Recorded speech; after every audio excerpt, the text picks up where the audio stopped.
back to Kids Alive Church. It's so good to have you with us once again. Today, Henry the Hedgehog has joined us as we are exploring the Old Testament. Now, last week we talked about a wife for Isaac, about being generous and how important it is when we are generous to people around us, God will bless us. And today we are continuing, we're going to talk about Isaac's sons, Jacob and Esau. So Isaac grew old and he was already at his dying bed, and this is where the story takes place. So Jacob and Esau were twins. How many of you know twins around your area or in your school or anywhere? So some twins, they look exactly the same, but some twins look a little bit different.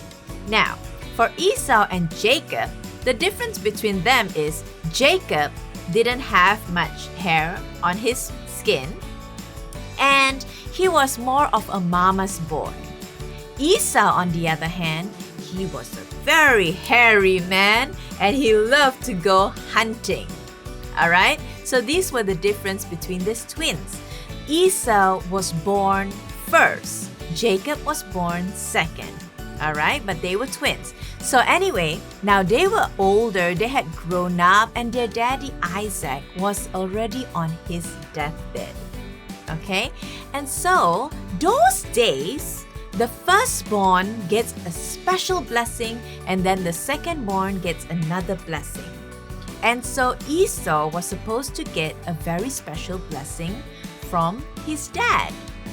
But he had gone hunting, and Jacob was at home.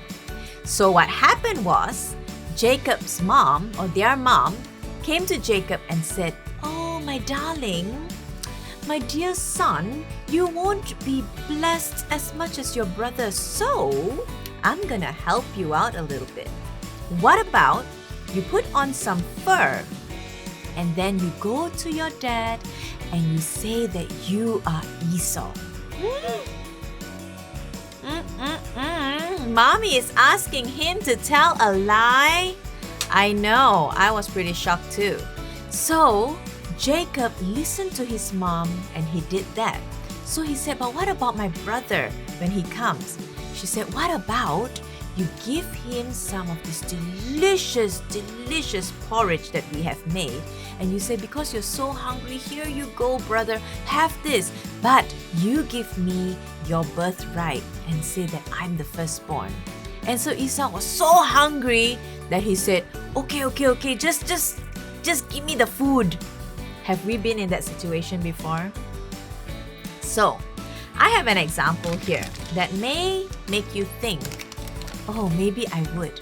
Let's look at this. What is this? It's McDonald's, right?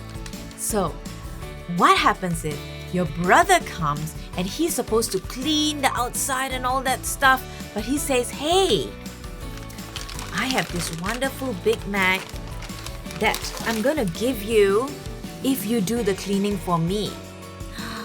Let's look at this. Oh my goodness. Who loves Big Mac here? Let's see what else is in here. Oh my. And he's even giving me some Coke.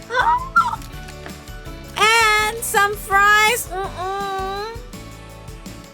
The best ever. And then he says, "You know what? You can have all this delicious food, but you have to clean." Oh my goodness, I feel like taking a bite of this. Should I? "But you have to clean for me. But I'm going to give all this to you for free. All you need to do is just clean the outside for me." And you say, "Okay, I'll do it." Then you eat the burger and everything, and then you realize, oh shoot, now I got to clean the outside for my brother. Oh, but you already promised him. So this is what happened to Esau.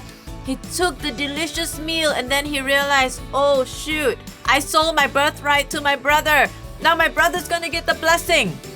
And Jacob went to the father and he lied to the father and said that he is Esau, and the father blessed him. Now the father was already a little bit blind, that's why he didn't know. Okay? The father blessed him. Now, from this story, we can learn a lot of things, but one thing I want us to understand is this. Because of Jacob's lie, he had to run away from his home because his brother wanted to kill him and because the father was so angry with him. So he had to run away. Was it worth it? Was his lie worth it? No, because he had to run away from home. And guess what, guys? Until the day he died, he never saw his mom again. Is that a life that you would want to live? Just because he told a lie and said, I want my brother's blessing. So we can learn from Jacob's life, alright? 3 things I want you to learn. Even if you feel that life is unfair, and Jacob felt it was unfair, I want the blessing. So even if you feel the life is unfair, don't give in to temptation. Even if you feel that life is unfair, don't give in to temptation. And Jacob's temptation was that he wants to give his brother something and steal the blessing. That was his temptation. I want my brother's blessing. And it even goes for Esau's side, not giving in to temptation so easily. Oh, that food is so good. I'm going to just take the food and then don't think about the consequences, right? I'm going to show you a short little video of Nadine. Now, Nadine has a sweet in front of her and it looks really good. It's red and white and she really wants to eat it. But look at her as she smells it and tastes it. She's still thinking about it.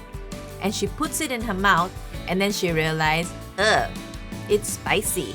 It's not what I thought it was gonna be. Now, temptation is like that. We want it. It looks good. And we want to try it. For example, stealing or lying. Temptation will always be there. Alright? But we need to learn to not give in to temptation. Number 2, don't give up on God's plans for your life. So Jacob thought his plans, God's plans for me is not as good as my brother's plans, God's plans for my brother. But you know what? He should have said, it doesn't matter because God's plans for me are always good. God's plans for your life are always good. So don't give up on God's plans for your life. When temptation comes, when you feel that life is unfair, children, don't give up on God's plans for your life because God's plans for your life is always good. Okay?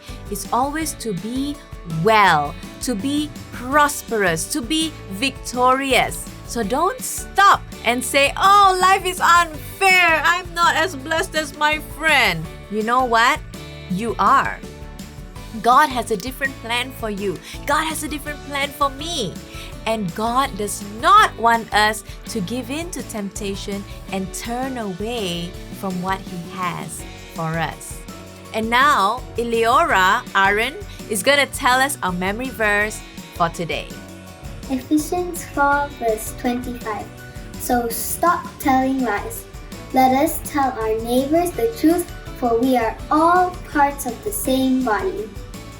That was good. Thank you so much, Eleora. That was excellent. The memory verse for today is Ephesians 4 verse 25. So stop telling lies. Let us tell our neighbors the truth, for we are all parts of the same body. So I hope you guys are blessed. Henry and I are gonna say bye-bye.